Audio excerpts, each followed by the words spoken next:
Hi folks, it's Switchback. This is trail tips for hiking and backpacking with your dog. I also have a video about camping and backpacking with your dog, so there will be a lot of crossover with the backpacking one, but this is really specific to while you're actually on the trail. First, let's cover some gear. The first thing is you may need a pack for your dog, and I will go into how to choose one a little later in the video. If they're not using a pack, then you're going to want some kind of a harness for them. It's also a good idea to have a leash for them, especially if they are required. I personally really like having a waist leash. You'll need an emergency sling to carry out your pet just in case of an emergency.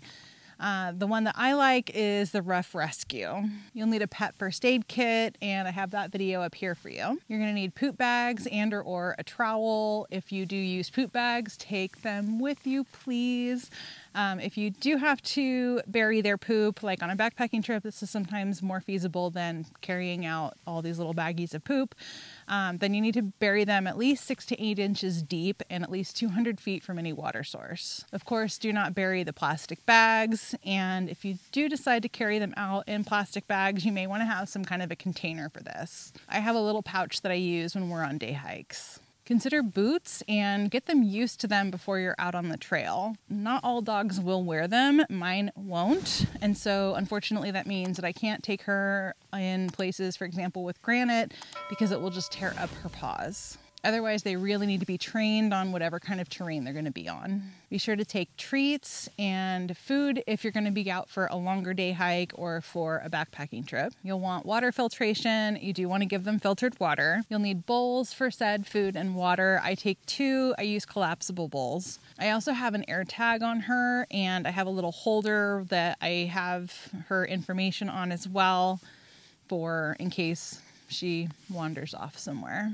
Now let's move on to planning your hike. Are dogs allowed where you're going? And if so, do they need to be added to your permit? Or what are the leash laws? What are the general regulations around dogs? What would be fun for your dog? Hike your dog's hike.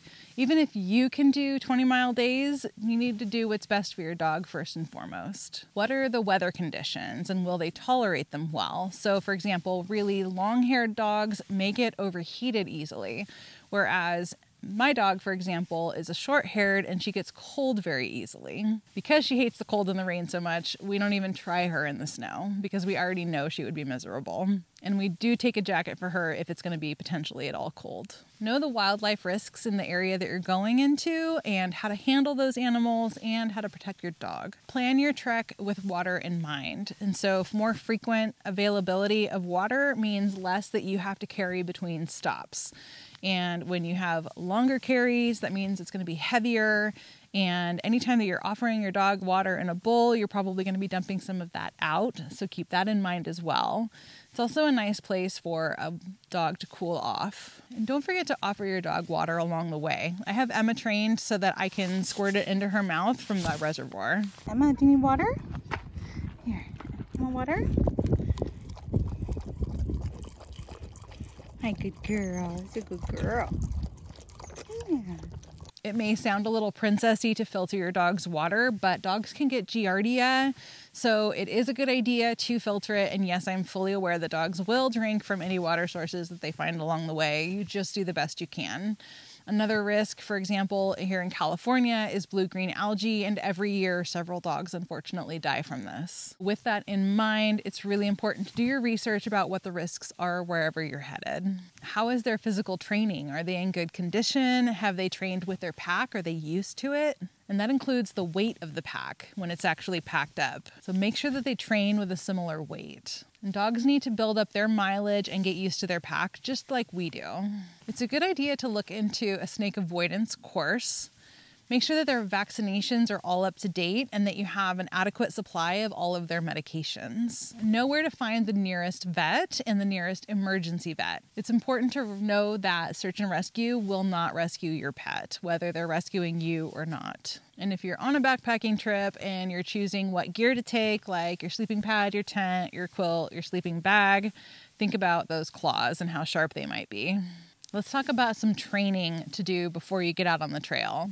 Work on commands like sit, stay, lay down, leave it, and of course recall and any other relevant commands. I have seen dogs that are trained to go to the side of the trail and lay down if there's oncoming traffic. Get your dog used to the trail and to the etiquette of the trail. So not rushing on people or other dogs, not chasing squirrels, lizards, etc. When you're training them to get used to their pack, start with it empty and very slowly build up their weight, just like you would for yourself. This can also help you figure out the right fit for them and get you both used to putting it on and taking it off. If they're going to be wearing boots, they also need to train with those.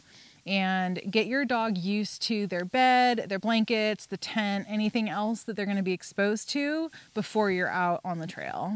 Now, once you're actually out on the trail, even if it's an off-leash area, unless they have impeccable recall, they really should be on a leash, and they should always be staying within earshot and within eyeshot. Dogs can easily get an upset stomach if they're refueling on the trail the way that we do, and so generally they won't eat until you get to camp or till the end of the hike. Watch your dog's body language. If they're starting to slow down, if they're starting to limp, if they're lagging behind, if they're walking tenderly or seeking shade, it's time to check in. Can you get more now? Hi. Hi. I know we're almost back to the car. Come on. Let's go.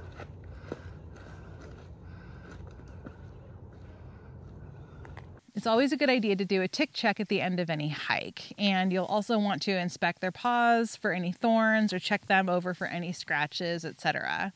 You can treat this like a bedtime rub down, and it's a good idea to practice this ahead of time at home. Now let's talk about choosing a pack for your dog. So when you're looking for a pack, you think about how much space do you need, how much space do you need in the actual bags. You want to look at what do you want a handle on there? What are your dog's limitations? If you have an older dog, they're not going to probably be able to do like a multi-day trek. They probably don't need something this robust. Also, what is your budget? You're also going to want to look for one that has adjustable straps like these. And you don't want it to chafe or rub when they're hiking out on the trail. Also, having it be adjustable will make it easier to work over, say, a jacket if it's, if they want to go on a winter hike with you. You want to look for a snug fit that doesn't shift a lot when they're on the trail. Look for a lightweight and breathable material. And having a bright color is really nice, especially for spotting them. And look for some reflective features.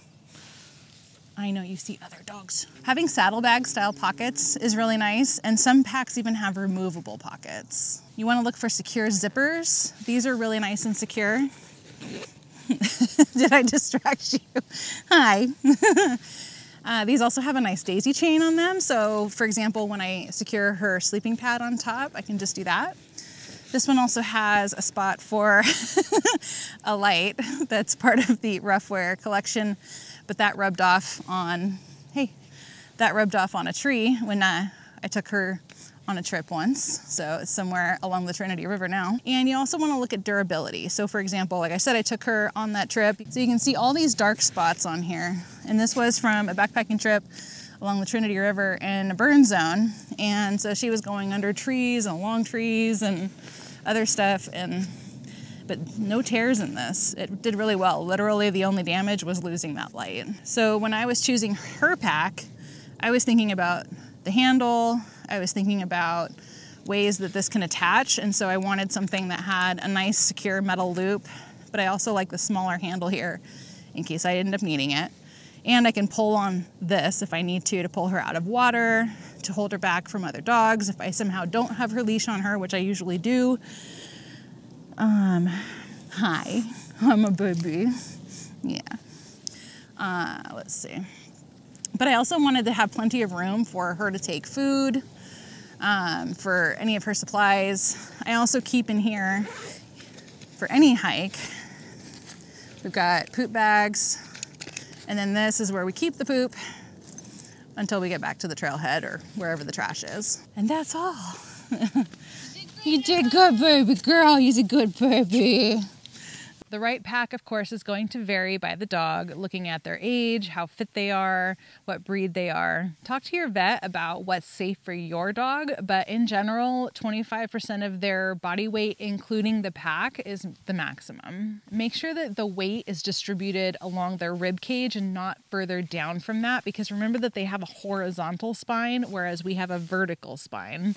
And so we don't want that weight to get onto the lower part of them on their lumbar spine. It just really isn't designed to support that weight. Try to pack their pack evenly distributed, or it might lean to one side, and put the heaviest items closer to their body, just like you would do for yourself. If there's any risk of water crossings, you might want to think about waterproofing anything that's going to be in there. Ziploc bags can do a pretty good job of this for food, for example, but think about it, or if you need to carry those items yourself. Ready? Let's go. Come on. Let's go. Come on. If you're taking your dog on your adventures, you're definitely going to want a dog first aid kit, and I have a video about that here. If you're going to be camping or backpacking with them, I have another video with some recommendations. I hope that you got some value out of this, and if you did, be sure to subscribe and like, and if you want to support this channel, I have a Patreon community. I'll put that link down below. Thank you so much for watching. Bye. 25 pounds,